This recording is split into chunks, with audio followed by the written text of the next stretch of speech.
আসসালামু আলাইকুম এভরিওয়ান, কি অবস্থা সবার? আশা করি সবাই অনেক ভালো আছেন। চলে আসলাম দাওয়াত প্রেপসের ব্লগ নিয়ে। তো থার্সডেতে আমি আম্মু মিলে কিছু গ্রোসারিজ শপিং করলাম, সাথে কিছু কুকারিজ আইটেমেরও শপিং করলাম। সিন্স ফ্রাইডেতে হচ্ছে বাড়িতে দাওয়াত ছিল, আবার স্যাটারডেতে আমাদের বাসায় দাদুরা সবাই আসবে। তো যা যা ইম্পর্টেন্ট জিনিস লাগতো সবকিছুই হচ্ছে আমরা থার্সডেতেই কিনে ফেললাম।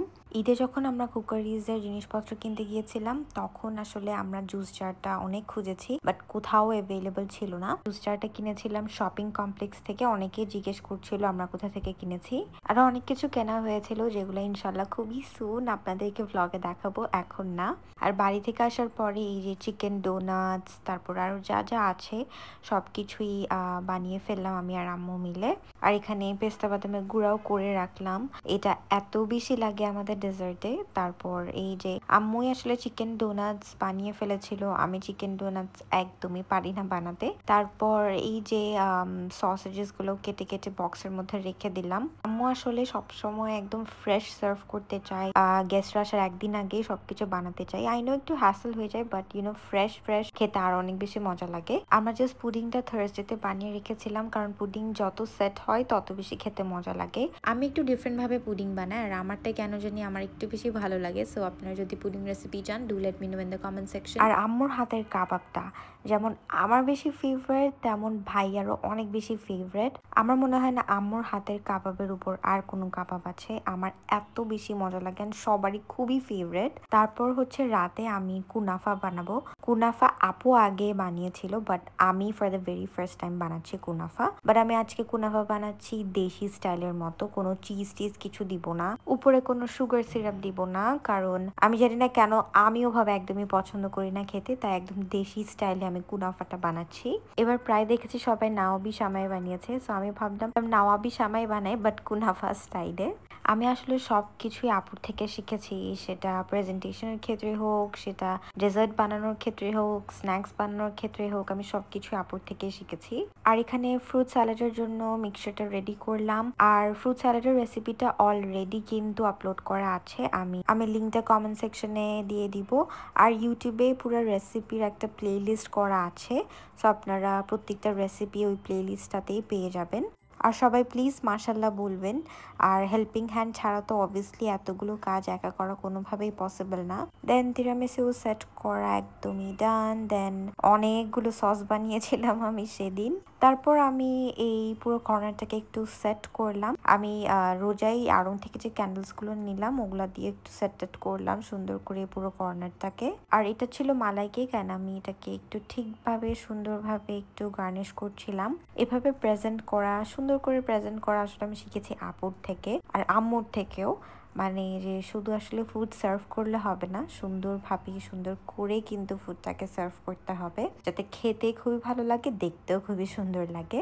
তারপর রাতের বেলা ফ্লাওয়ার্স কিনতে গিয়েছিলাম, যাতে টেবিলে দিলে খুবই সুন্দর লাগে। আর ফ্লাওয়ার্স তো আমার খুবই পছন্দের, আই থিঙ্ক সব মেয়েরই ফ্লাওয়ার্স খুবই পছন্দের। রাতের বেলা ডিনারের পর আমি ফিশ বনের জন্য এখানে ডোটা মেখে রাখছিলাম, যাতে সকালবেলা উঠে আমার দৌড়াদৌড়ি না হয়। কিন্তু আমি জানি না আম্মুর মাথায় কি কাজ করতেছিল। আমি হচ্ছে এটা জাস্ট একটু তাড়াতাড়ি ফুলে যাওয়ার জন্য ওভেনের ভিতর রেখেছিলাম। তো আম্মু কফিটা বের করে আবার হচ্ছে পুরো বোলটা মাইক্রোওয়েভের ভিতর ঢুকাই কেন জানি না আম্মু মাইক্রোওয়েভটাই অন করে দেয়, অন করে এটা 5 মিনিটের মধ্যে পুরো বান হয়ে যায়। পরে আমি আবার ডোটা বানালাম। তারপর সেদিন আমি ওয়াটারমেলন মোহিতো বানানোর চেষ্টা আর কি করছিলাম, কারণ আমি চাচ্ছিলাম একটু ঠান্ডা ঠান্ডা কিছু সার্ভ করি। ইউজুয়ালি আম্মু সবসময় জুস বানায়, বাট আমি চাচ্ছিলাম এই গরমে মোহিতো টাইপের কিছু সার্ভ করলে হয়তো সবাই অনেক বেশি পছন্দ করবে। আর এই গরমে সবাই যখন এই ঠান্ডা ঠান্ডা মোহিতোটা খেয়েছিল, এভরিওয়ান রিয়েলি লাভড ইট। তো আমারও খুবই ভালো লেগেছে বানিয়ে। তারপর ফ্রুট স্যালাডটা আমি সবগুলো মিক্স করে ফেলছিলাম, সব ফ্রুটস একসাথে। আর অনেস্টলি এই ফ্রুট স্যালাডটা মানে সবার খুবই পছন্দের, মানে আর এটা এত ইজি টু মেক। এটা আপনার লাঞ্চের পরেও অ্যাজ এ ডেজার্ট হিসেবেও সার্ভ করতে পারেন, অ্যান্ড সবাই তো অনেক অনেক অনেক বেশি পছন্দ করেছিল। তারপর আমি মিনি বানসগুলো বানানো শুরু করলাম। আর মিনি বানসগুলো বানাতে আমার অনেক সময় লেগে গিয়েছিল। আর এই যে এখানে আসলে আমি সব স্ন্যাক্স রেডি করছিলাম, আম্মু ওইদিকে সবকিছু রান্না বান্না করছিল। আর এই যে এতগুলো সস বানিয়েছিলাম সেদিন আমি, আমার মনে হয় বাসায় বানানো মেয়োটা অনেক বেশি মজা লাগে রাতের দিন বাইরে থেকে যে মেয়োটা আমরা ইউজ করি। আর এই যে আমি সব মিনি বানসগুলো এখানে সার্ভ করে ফেললাম, কারণ আসলে আমি খুবই দৌড়াদৌড়ির মধ্যে ছিলাম। এটা আমি ওভারনাইট রেখে দিয়েছিলাম ফ্রিজে, যাতে সকালবেলা উঠে আমার দৌড়াদৌড়ি না হয়। তারপর আমি উপরে এখন সামাইটা দিয়ে এটাকে বেক করে ফেলবো। তারপর আমি বেক করতে দিয়ে দিলাম। বেক করতে একটু সময় লেগেছিল and I was very scared যে এটা আসলে কিভাবে হবে, এটা আদৌ বসবে নাকি, আমি খুবই ভয়ে ছিলাম। তারপর এই যে আমি ফিশ বানটা বানিয়ে ফেলেছি। এর মাঝে হচ্ছে আমি ফিশ বানের যে ফিলিংটা সেটা বানিয়েছিলাম, যেটা আমি রেকর্ড করতে ভুলে গিয়েছি। আর আম্মু আমাকে রেকর্ড করেছিল, কারণ আম্মু বলছিল তুমি এত কষ্ট করছো, তোমাকে একটু রেকর্ড করে রাখি। তারপর ফ্রেশন আপ হয়ে চেঞ্জ করে আমি হচ্ছে এখানে ওয়াটারমেলন মোহিতোটা বানালাম। আমি এখানে লাস্টে দিয়ে 7 আপটা দিয়ে দিলাম যখন দাদুরা সবাই চলে আসলো।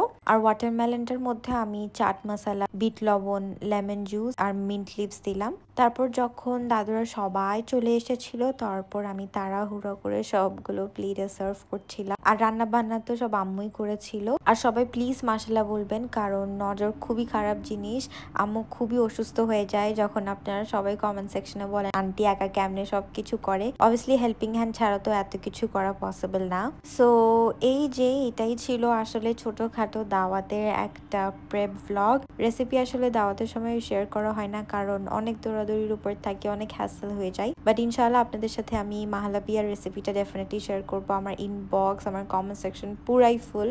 আপনারা আমার দাওয়াত ভ্লগ, দাওয়াত প্রেপ ভ্লগগুলো খুবই পছন্দ করেন। Thank you so much for all the love and support. So এটাই ছিল আজকের ভ্লগ। আশা করি সবার অনেক ভালো লেগেছে। সবাই আপনারা আমার আম্মুর জন্য অনেক বেশি দোয়া করবেন, আর আমাদের জন্য অনেক বেশি দোয়া করবেন, আর মাশাআল্লাহ বলতে ভুলবেন না। Thank you everyone for watching. Don't forget to like, comment and share this video. আল্লাহ হাফেজ।